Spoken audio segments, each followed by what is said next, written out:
Sat Naam, one and all. This is due with another presentation on prayer forms that we can use with the SATOR ROTA square. Going to be covering what I call arrow prayers.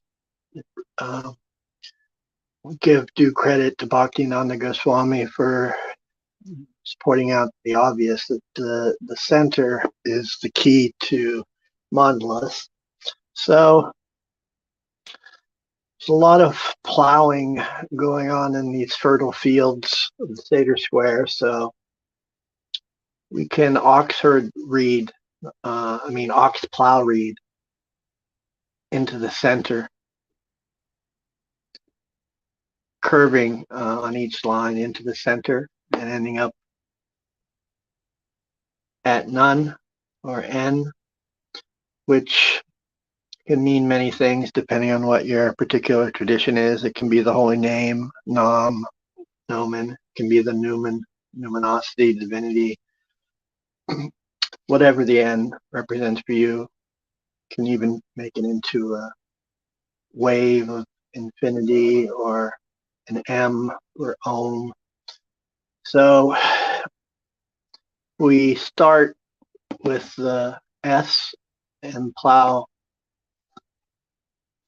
into the center, and we get Sat Oro per Aten, Sat Oro per Aten. And if we want to translate that from Latin, we have Sat, sufficiency. And of course, Sat in the Vedic tradition is that which is true and real. Sat, sufficient, Oro, that I pray, per, a very significant word, per, in and through, Aten.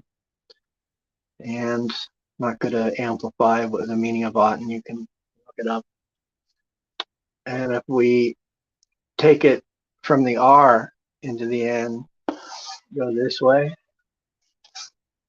we can have ROTAS ARE POTEN.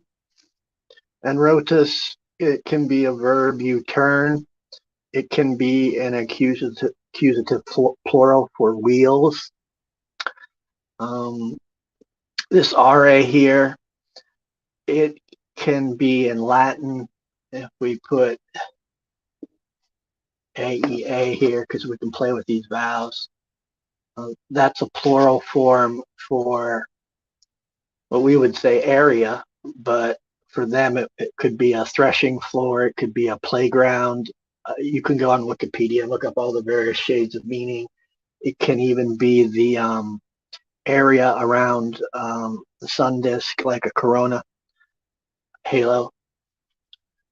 So we can also, if we want, just take the rota as a singular and say rota SARE POTEN. Potent is just short for potency. It's obvious, it's potency. If you look at the real Latin word, it will end in a T, but T's right there. Shorthand. Potency, definitely. All right. So rota can be the wheel. And then if we use the SARE, if we want to take a Vedic turn on this, Saraswati, or if we invoke a deity, we put the E ending on it. So like instead of saying Hari or Hara, we say Hare. Same with Sara. We invoke the flow, which is what Sara means, the flow. We're invoking the flow, the vocative tense was that E. So it's like wheel, flow, potent. All right, so I like to add body movements to all sorts of prayers. So see if I can show you what I'm having in mind. Use it if it's useful. If you have other ideas, share them. So index finger, right index finger, we would just say Sat Oro per Aten. And on the left, ROTAS ARE POTEN. And we end up with the fingers joined, and we can invoke whatever the N means for us. In my case, the holy name Naam. So Sat, Oro, Her, Aten, Rotas Are, POTEN, Naam. Pray for me, a sinner.